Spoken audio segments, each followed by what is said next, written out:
What happens when a defendant says they followed the court's instructions, but the official records tell a different story?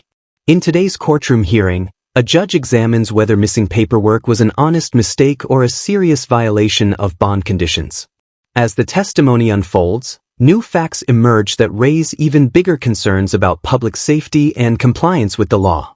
Stay with us until the end to see whether the judge revokes the defendant's bond or gives her one final chance, and what strict conditions come with that decision.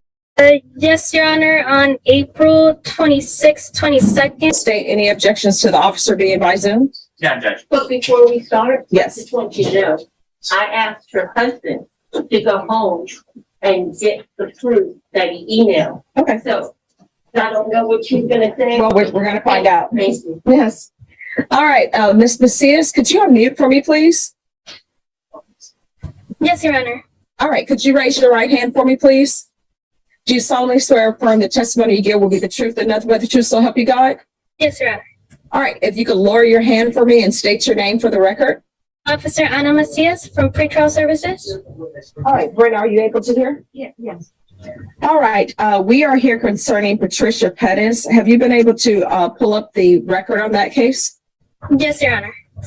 All right, with regards to this, the defense's witness, Ms. Pettis, and also her husband have informed the court that they sent documentation by email stating that the car has been totaled. Do you have that?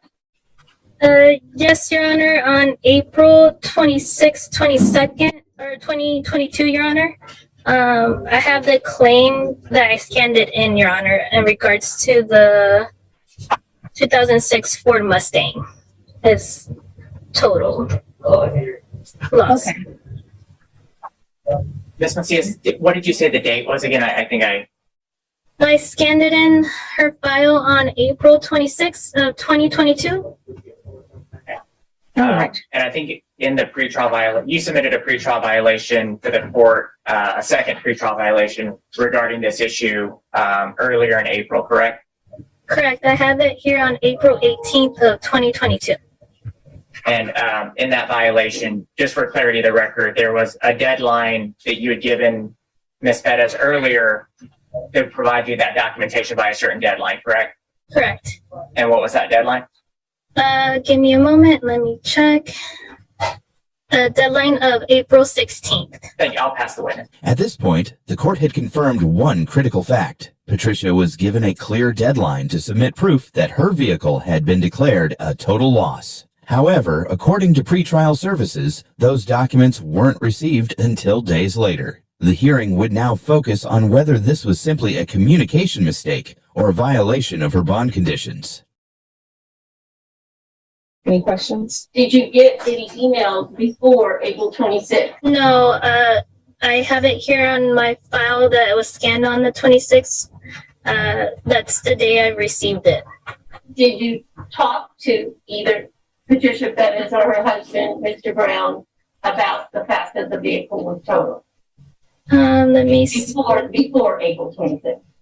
Before April 26th. Give me a moment. I'm checking my notes. I made contact on April 14th of 2022 with Ms. Perez, letting her know about the deadline of April 16th. She did tell me that the vehicle's totaled. I asked her for supporting documents.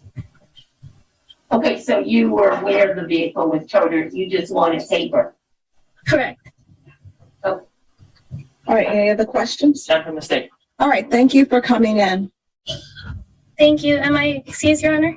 Yes, you're excused. Thank you. Have a great day. Thank you, too. So here's the issue we have, Ms. Pettis. You were given deadlines, and you didn't meet those deadlines. That's why Judge Angelini doubled your bond, because you didn't meet the deadlines. You are on bond for driving while intoxicated, third or more. I'm going to accept that as true, that it actually happened, because I haven't received any facts of that. But what I do know is that there are conditions of bond, and you need to follow those conditions. And I received, and could I see my documentation, please, counsel? Yes. Or how? Our documentation. Yeah, thank you. Now, before Judge Angelini signed that motion, I received documentation that you were not calibrating. And what I did was I gave you 2 days to comply with calibration. And once that was done, I'm sure there was contact made with probation and with pretrial services. And just because you tell pretrial services your car has been totaled, they don't know if that's been totaled. They need documentation for that. So the question is, why did you wait so long? And you're still under oath. Why did you wait so long to provide them documentation when they told you that they needed that documentation April 15th? She gave her till 16. Her deadline was the 16th. All right, April 16th. I kept trying to email them, but I wasn't emailing them probably to the correct address or something, but I started emailing right away as soon as I got the paperwork from Smart Start and Did you pick up the phone and call them and said, I've been trying to email you? I did. Patricia insisted that she had tried to email the required documents and even called the office for help. But in court, explanations alone aren't enough. What matters most is whether the official records support those claims. And that's exactly what the judge was about to consider. All right, State, what are you requesting? Judge, And she does have medical issues. I don't know if you're aware of her medical issue. I don't believe I am, Judge, but I think just from our perspective, I think that at the minimum, if the court decides to reinstate her bond, I think she just needs to be strongly admonished that it isn't so much, it sounds like she did tell them she was in a wreck, but like the court said, they don't have confirmation until they do, and I don't find it persuasive that she was trying to email their email. I think she just needs to understand that she needs to communicate with her pretrial officer. And, if she's not able to do that, then obviously her bond could be revoked and she could spend her pretrial period waiting in custody if she's unable to comply with the rules that the court asked and the pretrial asked. Do you understand that? Yes. All right, how did you make it to court today? My husband. Did he drive? Oh, yeah, he was just here in the courtroom. No. I'm asking her questions, I'm Ms. Clark. sorry. Yes, ma'am. Did he drive? Yes. Does that car have ignition interlock on it? No. That car needs ignition interlock on it. Do you understand? It says, yes, ma'am. Is it his work vehicle? Yeah, it's his work vehicle. Do you have a new car? No, I don't. At the time, I Do don't. you have a car? No, I don't. Can we put her on the PAN device? Obviously, he's using his work vehicle, which we learned in law school, which is outside the duties of his work, but he's using his work vehicle to transfer her. Unless this is on a road, on a route to his job, no. May I say something that Yes. I happen to know? He travels extensively.